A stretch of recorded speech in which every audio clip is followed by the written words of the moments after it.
Bienvenue dans l'émission Tech Watch. Aujourd'hui, nous vous apportons les dernières nouvelles du monde de la technologie et de l'informatique pour le 20 décembre 2024. Tout d'abord, parlons de l'innovation collaborative en France. La chaire CO Innov de l'Université de Montpellier a publié un observatoire révélant que 73% des entreprises françaises s'engagent dans des démarches d'innovation, dont 38% choisissent des partenariats collaboratifs. Ces collaborations offrent des avantages significatifs, comme l'accès à des compétences spécifiques et la réduction des coûts. Cependant, des obstacles tels que le partage de connaissances et les différences culturelles persistent. La majorité des entreprises privilégient des partenaires de confiance, soulignant ainsi l'importance des relations solides concernant l'industrie des smartphones. Une fuite d'informations sur le Galaxy S25 Plus a conduit au licenciement d'un employé de Samsung après la révélation d'un numéro de série. Cet incident met en lumière les défis de la confidentialité et de la sécurité des données dans le secteur technologique dans un domaine inattendu. Deux algorithmes d'intelligence artificielle, OWSUM et CNN, ont dépassé les experts humains dans la prédiction des arômes de whisky. Ces algorithmes peuvent identifier avec une précision supérieure à 90% l'origine d'un whisky, montrant le potentiel incroyable de l'intelligence artificielle dans des secteurs variés. OpenAI a également fait parler d'elle en rendant ChatGPT accessible via WhatsApp et par téléphone. Cette initiative vise à élargir l'accès à l'intelligence artificielle, permettant aux utilisateurs d'interagir sans application dédiée.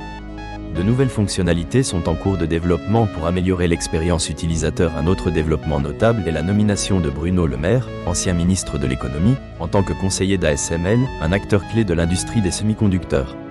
Son rôle consistera à soutenir le développement de cette industrie cruciale en Europe. Le procès entre Qualcomm et ARM approche également de son dénouement. Un jury doit déterminer si Qualcomm a violé un accord de licence. Ce verdict pourrait avoir des conséquences majeures sur l'industrie des puces. La Commission nationale de l'informatique et des libertés a affligé une amende de 240 000 € à Casp, un éditeur d'extension Chrome, pour des violations du règlement général sur la protection des données, notamment la collecte illicite de données provenant de LinkedIn. Cet incident rappelle l'importance de la conformité réglementaire dans le paysage numérique actuel. Gebrin a publié un rapport révélant que JavaScript reste le langage de programmation le plus utilisé, suivi de Python et TypeScript, qui connaissent une forte croissance. Le rapport met en avant TypeScript, Rust et Python comme des langages prometteurs pour l'avenir. Cisco a fait un pas stratégique en acquérant SnapAttack, une société spécialisée dans la détection des menaces. Cette acquisition vise à renforcer les solutions de sécurité de Cisco, répondant ainsi à la demande croissante en matière de cybersécurité. Perforce a modifié la licence open source de Puppet, provoquant des réactions négatives au sein de la communauté, qui envisage de créer un fork. Ce changement soulève des préoccupations quant à l'accès au code source. La start-up Perplexity a levé 500 millions de dollars, portant sa valorisation à 9 milliards de dollars, et a acquis Carbon, un outil de synchronisation de données. Cet investissement témoigne de l'intérêt croissant pour les technologies d'intelligence artificielle et de données. Slack va introduire un hub d'agents d'intelligence artificielle via Agentforce, facilitant l'accès à des agents d'assistance pour diverses tâches.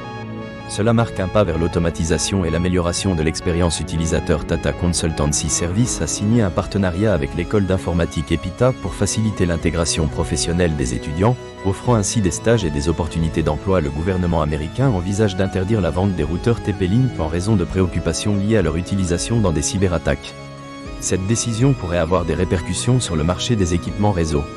GitHub a lancé une version gratuite de Copilot, permettant aux développeurs d'accéder à cet outil de génération de code. Cette initiative vise à démocratiser l'accès à des outils avancés pour les développeurs. Enfin, l'Université de Würzburg a inauguré un cluster de calcul haute performance dédié à la recherche sur l'intelligence artificielle, avec 160 unités de traitement graphique et des capacités de traitement avancées pour des projets complexes. Cela témoigne de l'engagement des institutions académiques à soutenir l'innovation et la recherche dans le domaine de l'intelligence artificielle. Ces articles mettent en lumière des tendances clés dans l'industrie technologique, notamment l'innovation collaborative, l'impact de l'intelligence artificielle, les défis réglementaires et les évolutions du marché des langages de programmation. Merci de votre attention et à demain pour d'autres nouvelles passionnantes du monde de la technologie.